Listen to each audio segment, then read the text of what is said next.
శ్రీ వి నమస్కారం. మాస్టర్ గారు,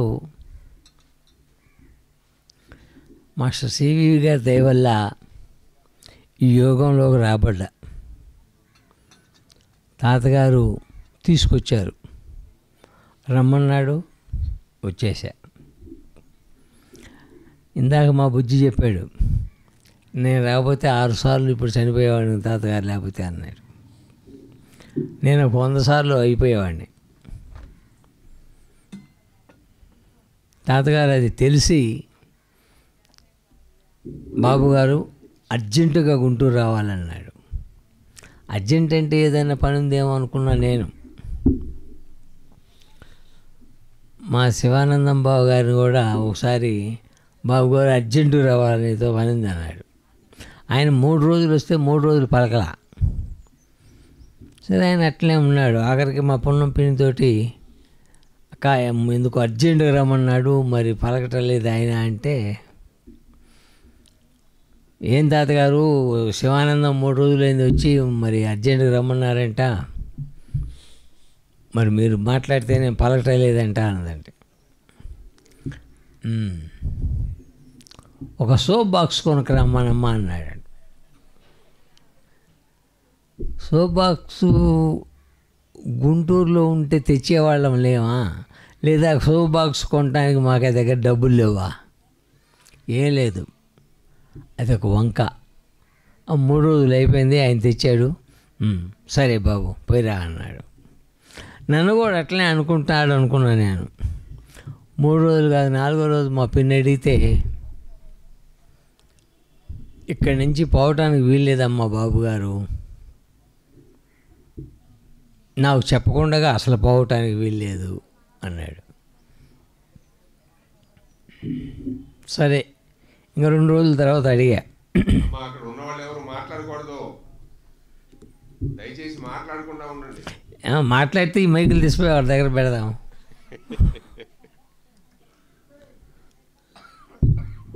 అయితే అప్పుడు చెప్పాడు,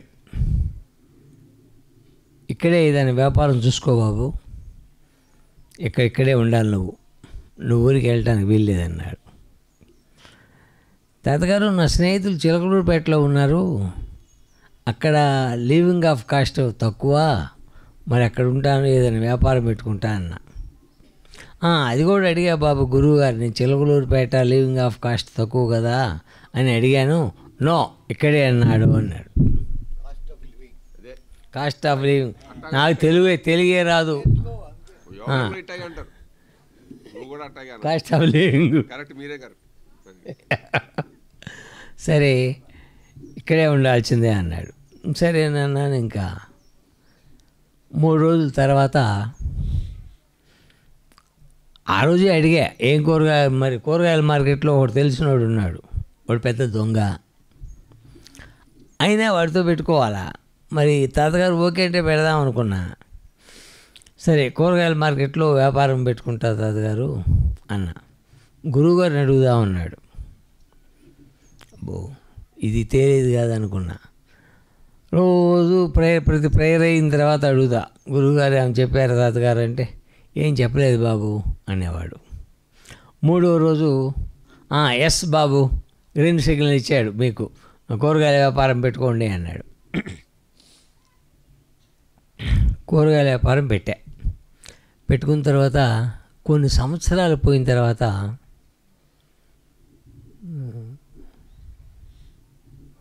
ఒక 5-6 సంవత్సరాలు పోయిన తర్వాత నేను తిరుపతి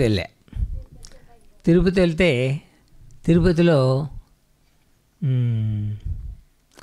ఇస్కాన్ టెంపుల్ వాళ్ళది ఒక 2 గజాలు వెడల్పు, 2 గజాలు ఇటు వెడల్పుతోటి చిన్నది గ్లాస్తో ఫిటప్ చేసిన సేల్స్, ఏమంటారు సోదరా, మా షోరూమ్, పిల్ల అమ్మాయి, పుస్తకాలు అమ్మాయి, షోకేస్ కాదు, స్టాల్, ఇంగ్లీష్ నాకు రాదు, బుక్ స్టాల్ లాంటిది పెట్టారు. దాంట్లో ఒక చిన్న పిల్లవాడు ఉన్నాడు. ఎంత పిల్లవాడు, వాడికి 9 ఏళ్ళు 10 ఏళ్ళు ఉంటాయి.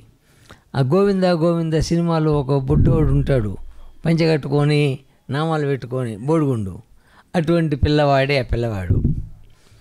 సరే ఇదెంత అదెంత అని అడుగుతా ఉన్నా. వాడు నాకల్లా చూసి వాటికల్లా చూడటల్లా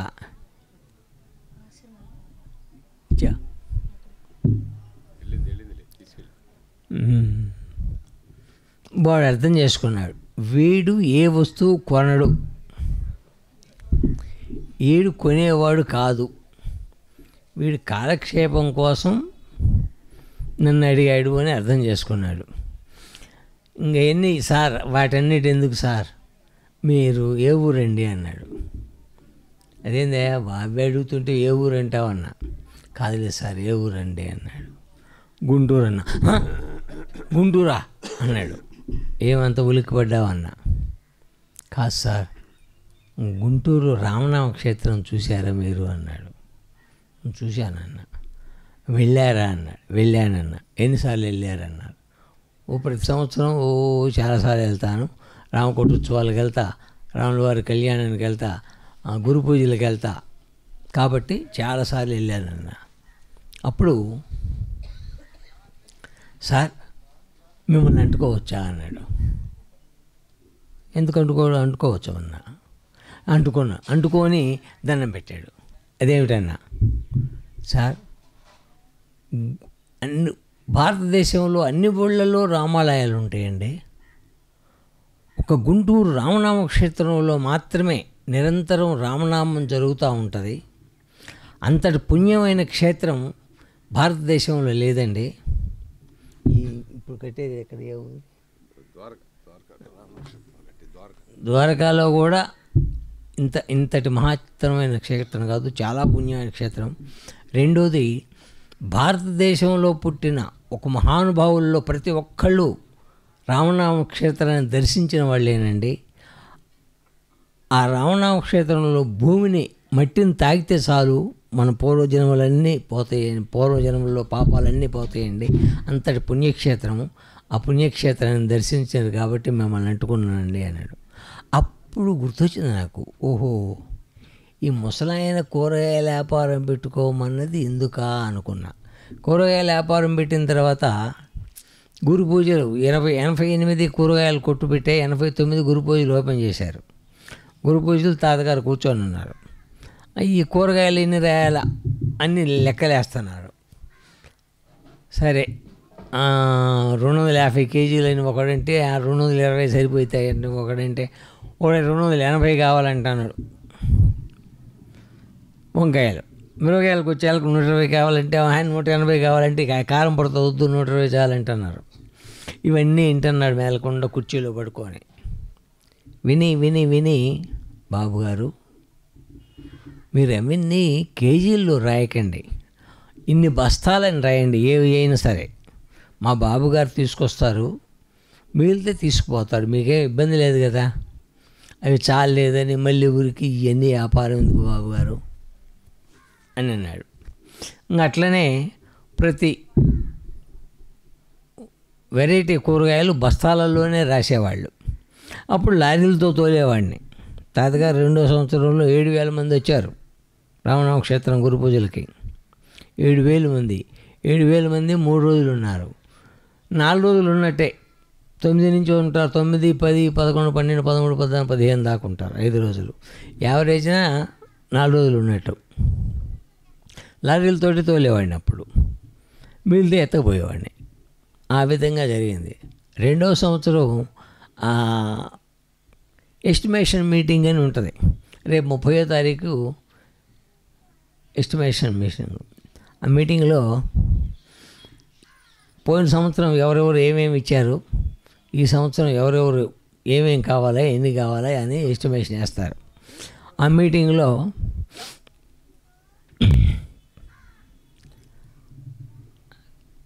ఎవరో అన్నారు, ఇట్లా కూర్చున్న పిల్లలు, తాతగారు ఈ సంవత్సరం గారెలు పెడితే బాగుంటుందండి అన్నాడు.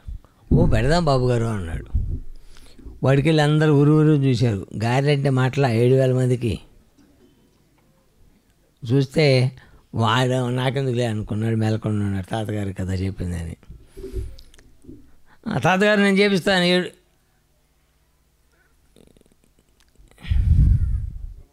ఇచ్చాను.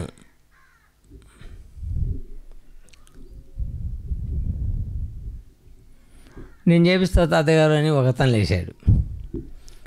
తెనాల నుంచి గారెలు చేపిస్తే వేడి గారెలు వంటకు పెట్టే వరకల్లా ఆలస్యమైంది కదా, తెనాల నుంచి రావాలి కదా, మరి ఈయన ఎప్పుడో చేపిస్తే ఎప్పుడో వస్తే ఎట్లా అనుకుంటున్నారు కొంతమంది. అసలు సంగతి తాతగారికి తెలుసు, వేడి గారెలు పెట్టియాలని. పెట్టిస్తాం అని అన్నాడు. ఆయన ఆ మాట అంటే చాలా ఆ మాట జరిగిపోయింది. ఇంకొక అతను లేచాడు, స్కూల్ అతను. తాతగారు, నాకు 4 బస్సులు ఉన్నాయి. 4 బస్సులు తెనాల నుంచి ప్రతి అరగంటకి ఒక బండి వచ్చేటట్టు చేస్తా. అంటే ప్రతి బంతి లేచే వరకల్లా మళ్ళీ గారెలు వేడి ఉంటాయి. వాడి దగ్గర వేడి తగ్గక ఉండేవి ఉన్నాయి, పెద్ద హాస్టల్ వాడిది. వాటిలో పెట్టుకొని వస్తా. ప్రతి బంతికి వేడి గారెలు పెట్టిద్దామన్నాడు. ఇంకేముంది బాబు గారు, అయిపోయింది వేడి గారెలు, రైట్ అన్నాడు. ఒకరోజు వేడి గారెలు పెట్టించారు తెనాల నుంచి తెప్పించి. ఆయన ప్రణాళిక ఎట్లా ఉంటుంది, పెట్టేయాలంటే పెట్టేయటమే. ఆయన నోట్లోంచి మాట వస్తే ఓ ఎస్ అంటే ఎస్, తుస్సు అంటే తుస్సే. ఆ విధంగా అప్పుడు తాతగారు పెట్టిన గురు పూజలు ఇప్పటికీ రన్ అవుతున్నాయి. అప్పుడు కూరగాయలు మా బాబుగారు తెస్తారన్నాడు. అప్పటి నుంచి ఇప్పటికీ నేనే కూరగాయలు పంపిస్తూ ఉన్నా. ఆయన దయ వల్లనే కానీ మందేమి లేదు. మన మాట ఎవడు వింటాడు, మన మాట ఎవడు విండు. ఆయన దయ, ఆయన పేరు చెప్పగానే ఇస్తూ ఉంటారు అందరూ.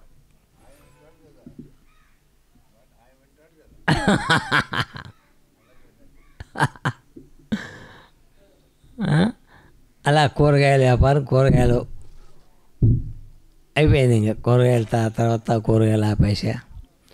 తాతగారి సేవ చేద్దాం అనుకున్నా. ఈ ఆశ్రమానికి వచ్చా, ఈ ఆశ్రమంలో ఉంటా ఉన్నా. ఇక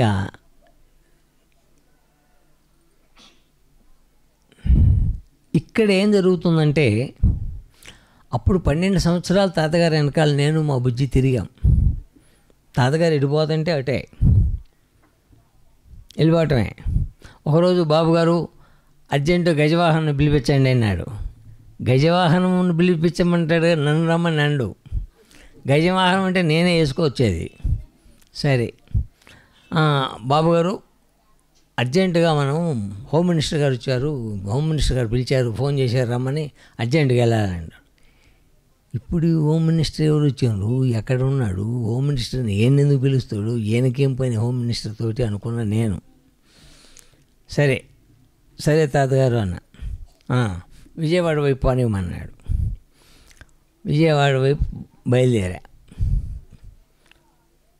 ఆటో నగర్ దాటగానే, బాబుగారు ఇక్కడ యమధర్మరాజు టెంట్ వేసుకొని కూర్చుంటాడు లెక్కలు రాయటానికి అన్నాడు. అంటే నువ్వు జాగ్రత్త పని, మనల్ని ఎవడు గుద్దుతాడని. సరే తాతగారు అన్న.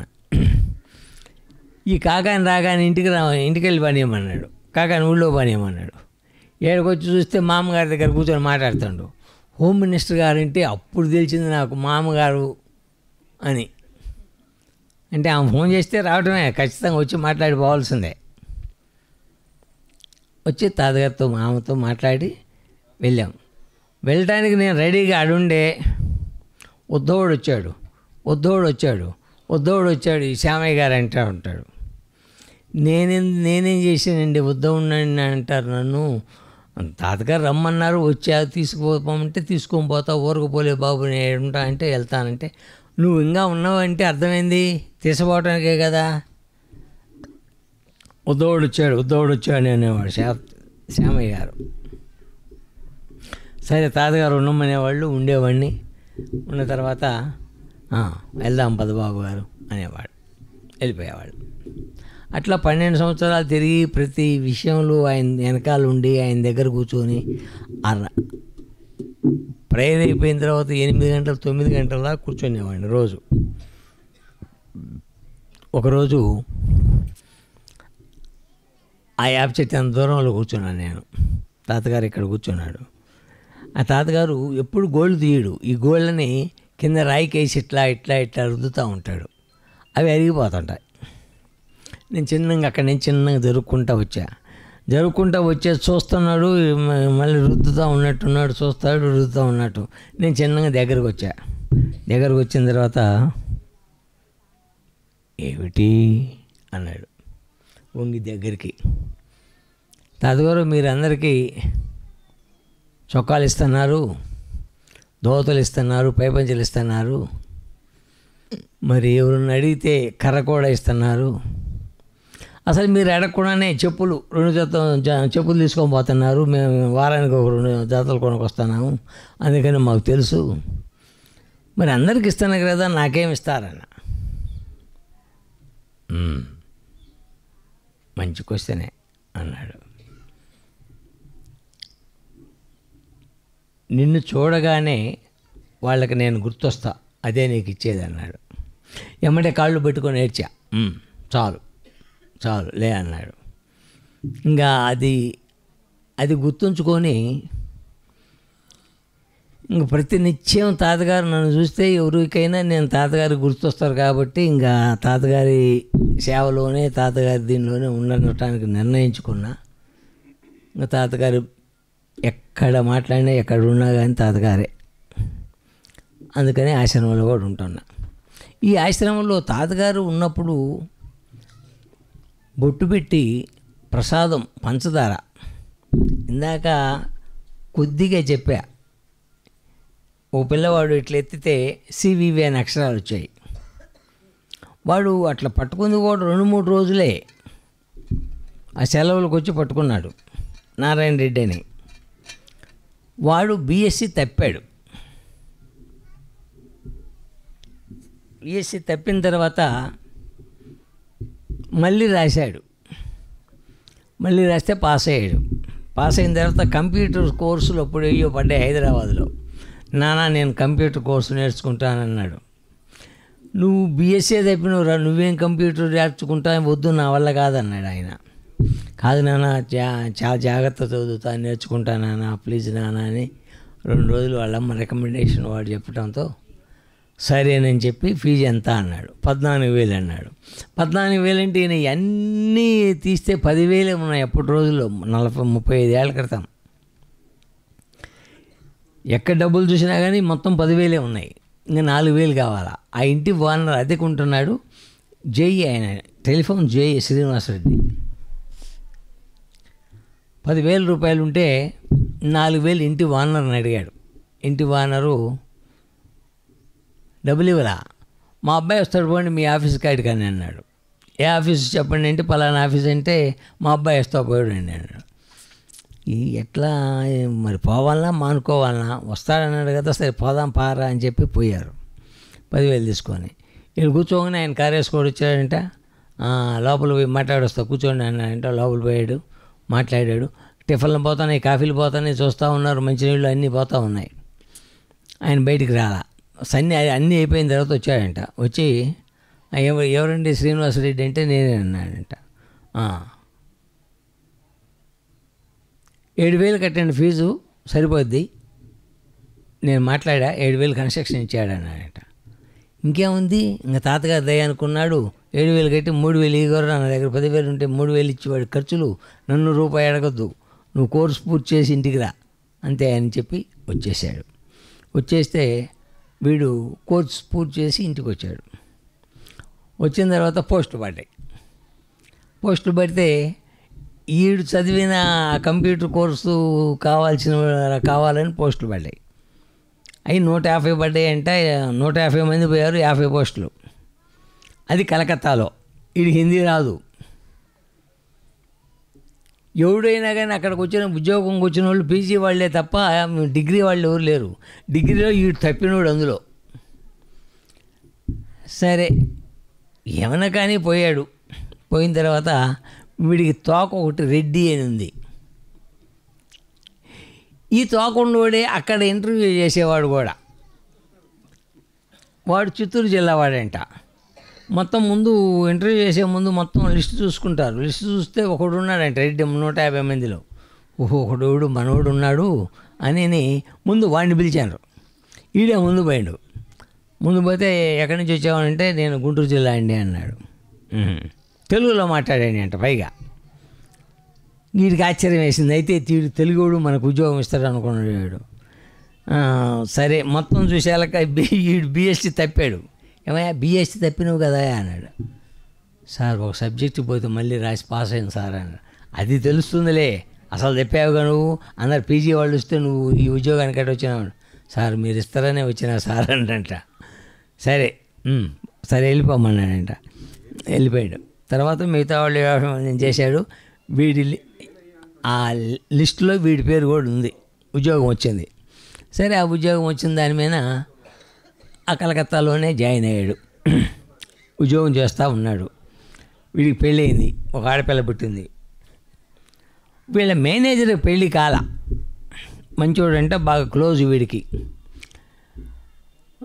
మేనేజర్ అంటే కంపెనీ మేనేజరు, కంపెనీ ఓనర్ని ఏమంటారు సోదరా, కంపెనీ ప్రొపరేటర్ కూతురుతో వీడు ప్రేమించాడు మేనేజరు. వాళ్ళిద్దరికి ఇష్టమే. కానీ వాళ్ళ నాన్నకి చెప్పడం ఆ అమ్మాయికి భయం, వీడికి భయం. వీడేం చేశాడు, వీడిపోయినా డైరెక్ట్ వాళ్ళ నాన్నతో చెప్పాడు.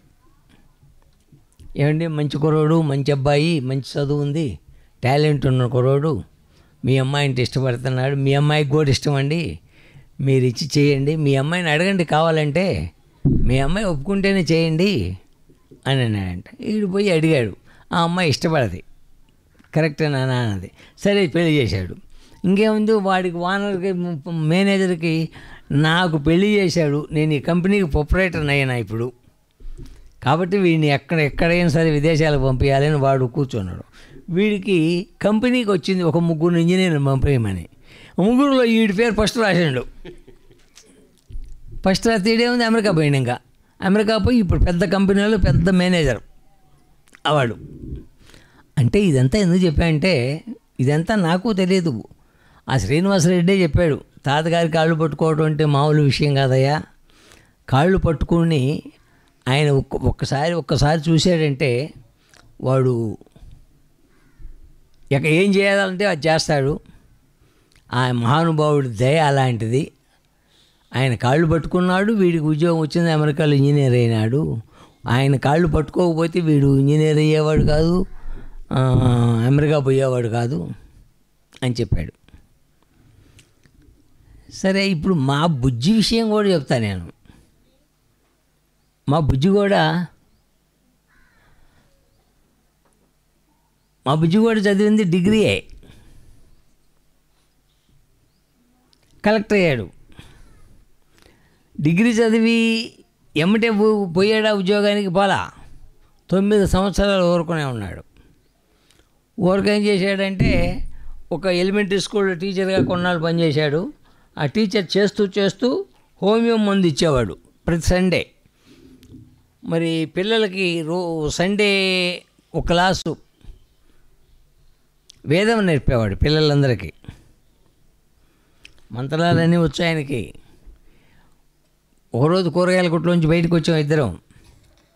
మన కూరగాయల కొట్లో అకౌంట్స్ రాశాడు 3 ఏళ్ళు. బయటకు వచ్చాం. ఇద్దరు పిల్లకాయలు పెట్టుకొని వేదం నేర్చుకునే పిల్లలు వచ్చారు అక్కడికి, పక్క కొట్లోకి. రైట్ రైండి అన్నాడు. ఏదో ఒక మంత్రాన్ని చదవమన్నారు. మంత్రాన్ని చదవమంటే ఒక పిల్లవాడు అని చదువుతూ ఉన్నాడు. మంత్రాలు నాకు రావాలి కాబట్టి అట్లా అన్నాలే. చదువు అంటే మెడకాయ ఇట్ట ఊపుతూ ఉన్నాడు. ఆ మంత్రం చదివే విధానం అదేనా అన్నాడు. వాళ్ళు ఏం మాట్లాడలే. కాదు అంటే ఏమొస్తావు, అవునంటే వీడికి వచ్చు మంత్రాలని చెప్పి వాడికి తెలియదు. వాళ్ళకి అర్థమైంది పిల్లలకి. తెలియదు సార్ అన్నారు. నిమ్మకాయని బోడిగుండు చేపిస్తారు కదా మీకు వేదం నేర్చుకునే వాళ్ళకి, నిమ్మకాయని మాడుమీన పెట్టి ఆ మంత్రం చదవాలి. మంత్రం అయిపోయిన దాకా మాడుమీన నిమ్మకాయ కింద పడకూడదు తెలుసా అన్నాడు. మా గురువు గారు చెప్పలేదు సార్ అన్నాడు. ఈసారి నాకు మీరు కనబడితే అలా చదవాలా, ఓకే అన్నాడు. సరే సార్ అని వాళ్ళు తప్పించుకొని పోయారనమాట. అయితే ఈయన వేదం నేర్పేవాడు. ముస్లిమ్స్ కుర్రోళ్ళు కూడా వేదం బ్రహ్మాండంగా చదివేవాళ్ళు. అట్లా నేర్పేవాడు. వేదం నేర్పి స్కూల్లో టీచర్గా పనిచేసి ఆదివారం హోమియో మందులు ఇచ్చి తాతగారు చెప్పారు, ఈకే గారు చెప్పారు. 9 ఏళ్ళు గడిచింది. బుజ్జి చదివేటప్పుడు కూడా బుజ్జిగారి నాన్నగారు మా బాబాయ్ వచ్చి, తాతగారు ఏమిటండి వీడు 15 రోజులండి మీ దగ్గరకు వచ్చి కూర్చొని 15 రోజుల నుంచి కాలేజీ పోవట్లేదు, ఇంట్లో పుస్తకం పట్టుకోడు, వీడు ఎట్లండి పాస్ అయ్యేది అనేవాడు. అన్నాడు ఒకరోజు నేను ఉండగానే, బాబుగారు ఆయనకు కావాల్సినన్ని మార్కులు అంటే తెచ్చుకో అన్నాడు. అదేంటండి చదవకుండా ఎట్టొస్తాయండి మార్కులు, మీరు చదవమని చెప్పాలి కానీ మార్కులు తెచ్చుకోమంటారు. మీకు ఎన్ని కావాలండి మార్కులు అన్నాడు. డైరెక్ట్గా ఇంకా ఆయనే రంగంలో దిగాడు. 75 అన్నా రావాలి కదండి అన్నాడు. సరే బాబు 75 కావాలంటే మీ నాన్నకి 80 మార్కులు తీసుకురా అన్నాడు. సరే తాతగారు అన్నాడు ఆయన. 80% వచ్చింది. అది ఎట్ట వచ్చిందో చెప్పండి. ఎట్ట వచ్చిందో చెప్పండి అంటే ఇంక నేనేం చెప్పాను. తాతగారు నోట్లోంచి వాక్కు వస్తే అదే జరిగిద్ది. వాడికేం తెలుసు, వాడు 81 వేస్తాడు అంతే. ఇక్కడ నాకు తెలిసింది ఏంటంటే, నేను విన్నది, వారు ఇలాగే పరీక్షకి వెళ్ళాల్సినటువంటి టైం దగ్గరకు వస్తూ ఉండగా, పలానా ఆయన దగ్గరికి వెళ్ళు బాబు, ఆయన నీకు కావాల్సిన కొన్ని ప్రశ్నలు చెప్తారు, అది వారి దగ్గరికి వెళ్ళు అన్నారు తాతగారు. సరే ఈయన ఆయన లెక్చరర్, ఆయన దగ్గరికి వెళ్తే ఆయన కొన్ని ప్రశ్నలు కొన్ని సమాధానాలు చెప్పారు. సెలెక్టెడ్, ఇవి చదువుకోను ఆయన, అవి చదువుకున్నాడు. నెక్స్ట్ పరీక్షలో అవే వచ్చాయి, ఆ ప్రశ్నలే వచ్చాయి, ఆ సమాధానాలు రాసేశారు. 80-90% మార్కులతో పాస్ అయ్యారు. ఎందుకంటే నాకు కావాల్సిన ప్రశ్నలు రాస్తేనే కదా మార్కులు. ఏ ప్రశ్నలు పరీక్షలో ఇస్తారో ఆ ప్రశ్నలు ముందే తెలిసాయి, చదువుకున్నాడు, అవే వెళ్ళారు, రాసేసారు. అలా అంత ఇదిగా ఉంటుంది, అంత డెప్త్గా ఉంటుంది. అంటే ఇక్కడ ఆ లెక్చరరు ఒకరోజు పిలిచి చెప్పాడు బ్రతిమలాడి, నువ్వు రాయ్యా నేను చెప్తాను అని. వస్తాలేండి అన్నాడు కానీ పోలా. మరి 80% తెచ్చుకోవాలి కదా బాబు, పలానా లెక్చరర్ గాడికి పో అన్నాడు ఆయన. అప్పుడు పోయాడు. పోగానే ఆయన చెప్పిన ప్రశ్నలు కొన్ని, వాటికి సమాధానాలు చదివాడు, ప్రశ్నలు సమాధానాలు 2 చెప్పాడు, ఓకే అన్నాడు, వచ్చాడు, రాశాడు, 80% వచ్చినాయి. ఇప్పుడు ఇది జరిగింది ఎప్పుడు, దాదాపు 81. మరి ఇప్పుడు కూడా విజయవాడ నుంచి వెళ్ళిపోయాడు అనుకుంటా. అడుగో ఆడ కూర్చున్నాడు. అయ్యా మీ పేరు? స్వామి. వాళ్ళ అమ్మాయి MBBS అయిపోయింది ఆయుర్వేదం, PG డిగ్రీ కావాలా.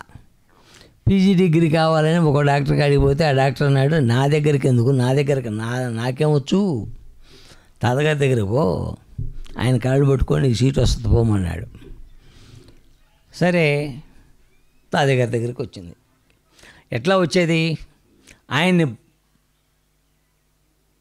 మబ్బు పట్టినా వర్షం పడుతున్నా ఆగటానికి వీల్లేదు, పోవాల్సిందే అనేది. వచ్చేవాడు. వచ్చి ప్రేయర్ కూర్చునేది, ప్రేయర్ చేసుకొని పోయేది. ప్రతి ఆదివారం వచ్చేది. 4 నెలలు వచ్చింది. తర్వాత సీట్ రాసింది. PG seat 4th state 4th వచ్చింది ఆయుర్వేదంలో. ఫ్రీ సీట్ తిరుపతిలో వచ్చింది. అన్నీ ఫ్రీయే. వచ్చిన తర్వాత మాకు ఫ్రూట్స్ అయితే స్వీట్ తీసుకొచ్చింది.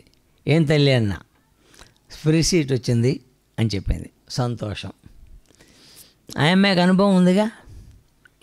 చెల్లెలను తీసుకొచ్చింది మొన్న ఒక 2 నెలల క్రితం. తీసుకొచ్చి ఏంటమ్మా అన్న, ఈ కాలు ఇరిగిన తాతగారు అంది. తాతగారికి ధనం పెట్టు అని అన్న. పెడతానన్నా అంది. మరి ఇంకా ఏందన్నా, నాకు హోమియోపతిలో PG సీట్ రావాలా, నాకు రాలేదు తాతగారు అన్నది. ఎందుకు రాలేదు అన్న. నాకు 45 మార్క్స్ రావాలి, నాకు 42.8 వచ్చినాయి అన్నది. అయితే రాలేదా అన్న. రాలేదు అంది. రిజల్ట్స్ వచ్చినాయి అన్న. రాలేదండి. రిజల్ట్ రాకుండా రాలేదని ఎట్లా చెబుతున్నావు అన్న. మరి పాస్ మార్కులు రాలేదు కదా అన్నది. పాస్ మార్కులు వస్తాయి రావు ఇవన్నీ నీకెందుకు తాతగారి దండం పెడదాం పెట్టు అన్న. దండం పెడదామన్నా, పెట్టమన్నా. సరేనంది. ప్రేయర్లో కూర్చుంది. అయిపోయింది. తర్వాత 2వ వారం మళ్ళీ స్వీట్లు తీసుకొని వచ్చింది. ఈ కాలు కట్టు ఇప్పు తీసుకొని వచ్చింది. కాలు కట్టేదన్న, కాలు కట్టు నొప్పి తగ్గిపోయింది, కట్టిప్పు తీసేసినానంది. మరి సీట్ సంగతి ఏంది? సీట్ వచ్చిందని అంది. స్వీట్లు తెచ్చింది ఏంటంటే స్వీట్ వచ్చినదంది. ఓహో, సీట్ వస్తే స్వీట్లు తెచ్చినవా అన్న. అన్నది. సరే సంతోషం, మరి రావంటివే అన్న. పాస్ మార్కులు రాలేదని అన్నది. తాతగారు చెప్పేయాలంటే సీట్ ఇస్తాడు వాడికి 42.8 వచ్చింది కదా, 47.8 వాళ్ళు కనబడి ఉంటుంది, అందుకని ఇచ్చి ఉంటాడులే అన్న. సీట్ వచ్చింది. అది అంటే చదవకపోవటం కాదు, ఆయన కాళ్ళు పట్టుకుంటే ఆటోమేటిక్గా వస్తుంది. అది అప్పటికి ఇప్పటికి. మరి ఇప్పుడు ఒకరోజు ఈ ఊరు అతనే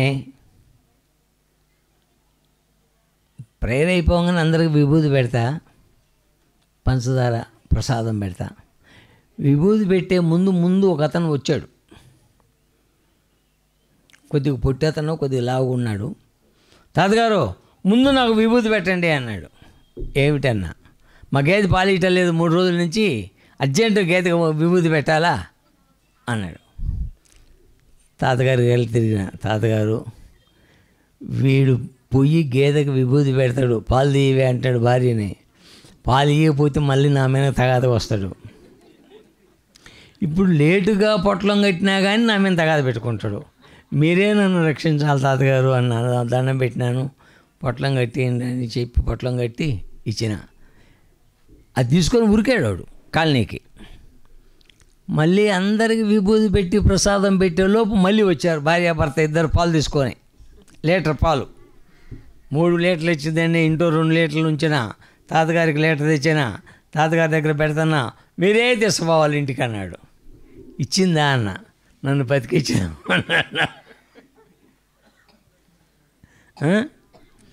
ఆ విధంగా మనుషులకే కాదు, జంతువులు పక్షులు అన్నిటికీ తాతగారి విభూతి అంటే ఓకే. సోదరా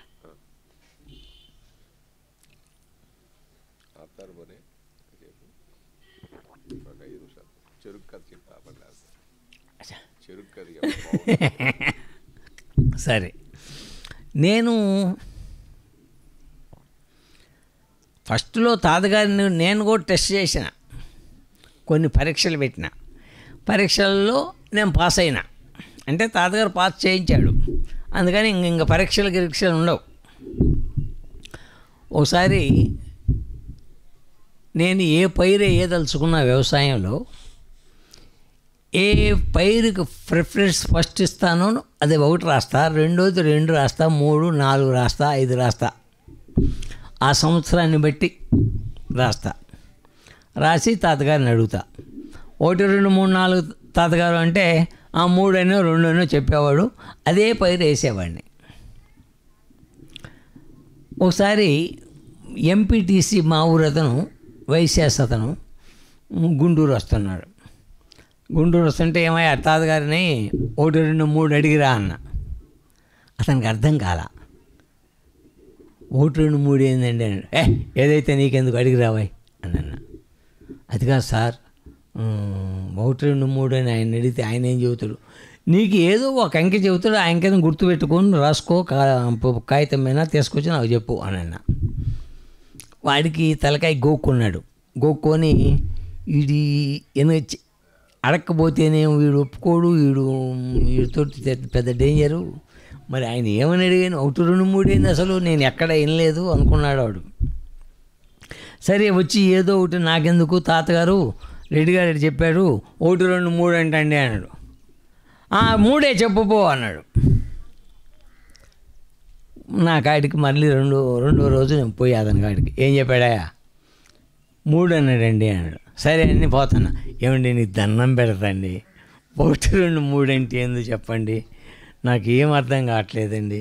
ఏందండి 1, 2, 3 నీకెందుకు ఇప్పుడు నీకు అవసరమా అన్న. నాకు అవసరం కాదు సార్, తెలుసుకోవాలని. నువ్వు అంతే చెప్తివి, ఆయన్ని అడిగే దమ్ము నాకు లేకపోయా, నువ్వు చెప్పకపోతుంటివి ఎట్లండి, ఏంది 1, 2, 3 అన్నాడు.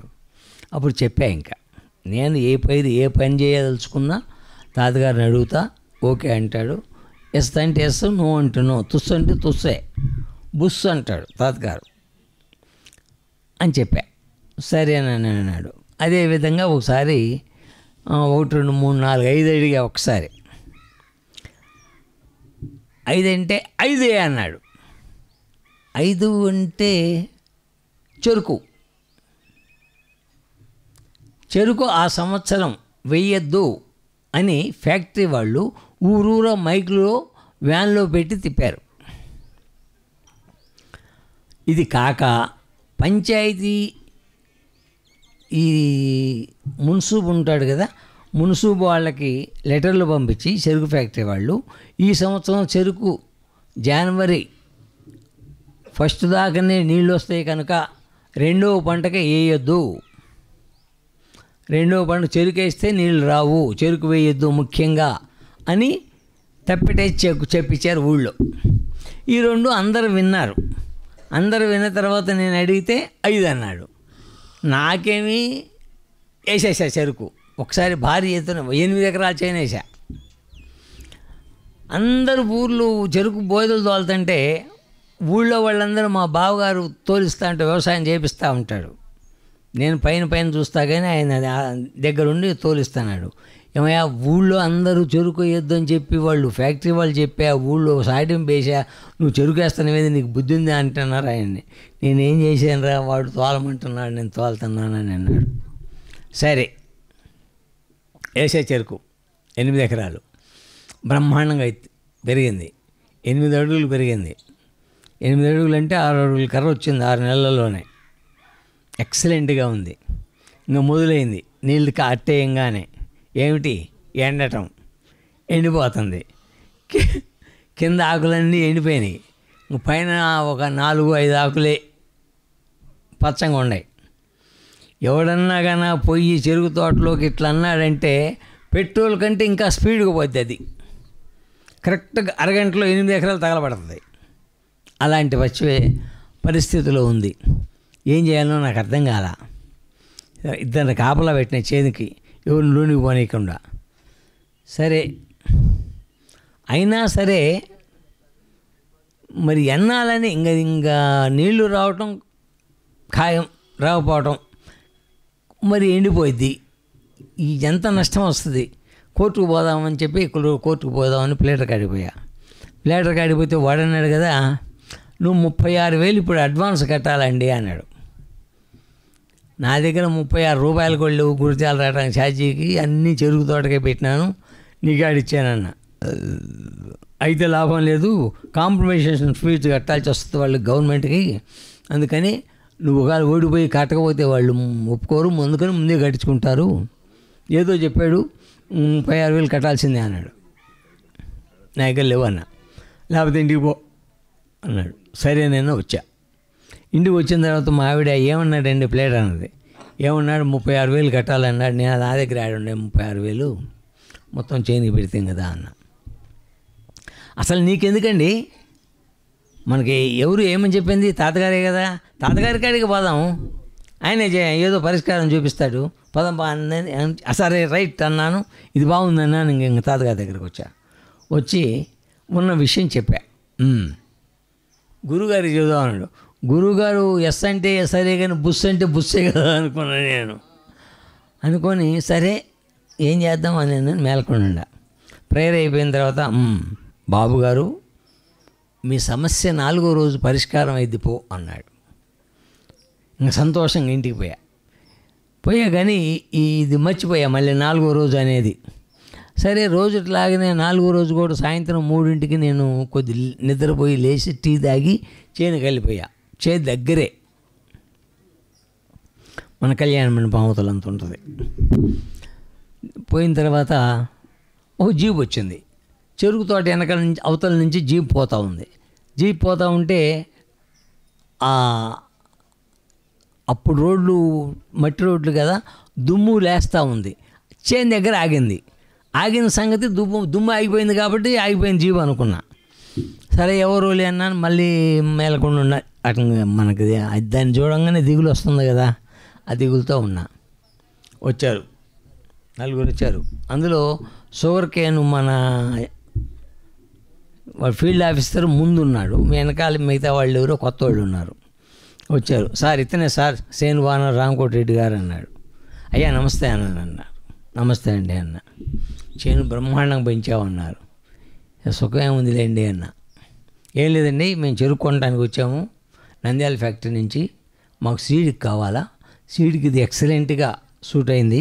ఇటువంటి చేనుని మేము ఇంతవరకు చూడలేదు ఎక్కడ, కానీ అట్లా పెంచారు మీరు, మేము మొత్తం కొంటామండి అని అన్నాడు. ఎట్లా అన్న. ఏమండి మీరు మిల్లుకు తోలితే హార్వెస్టింగ్ కటింగ్ మొత్తం మీరే ఇవ్వాలి కదా అంటే, అవునన్నా. మరి ట్రాన్స్పోర్ట్ కూడా మీదే కదా సారా అన్నాడు. అవునన్నా. సరే ఇప్పుడు ఇవి 2 మేమే పెట్టుకుంటాం, మీకేం సంబంధం లేదు. ఫ్యాక్టరీకి పోతే మీ ఫ్యాక్టరీలో ఉన్న కాట వేసుకుని ఆ లారీ డైరెక్ట్ నంద్యాల పోయిద్దండి అని అన్నాడు. అయితే ఓకే అన్న. ఓకే అనగానే 2 రోజుల్లో శుభ్రంగా కొట్టేశారు చెరుకు. కొట్టేసి వాడి తీసుకెళ్ళారు. మనకి వాడు కోర్టు కట్టమన్న దానికంటే ఎక్కువ వచ్చినాయి డబ్బులు. అంటే అసలు పెట్టుబడి మొత్తం పోయి కూడా 26,000 ఏమో అప్పుడు రోజుల్లో లాభం వచ్చింది. అది చెరుకు కదా. అంటే తాతగారు ఏమంటే అది దానికి ఇంక తిరుగు ఉండదు, ఏం చెప్పినా ఎస్ఐ. అది తాతగారు చెప్పిన మాట తూచా తప్పకుండా పాటించేవాడిని, అది సక్రమంగా మనకి లాభించేది.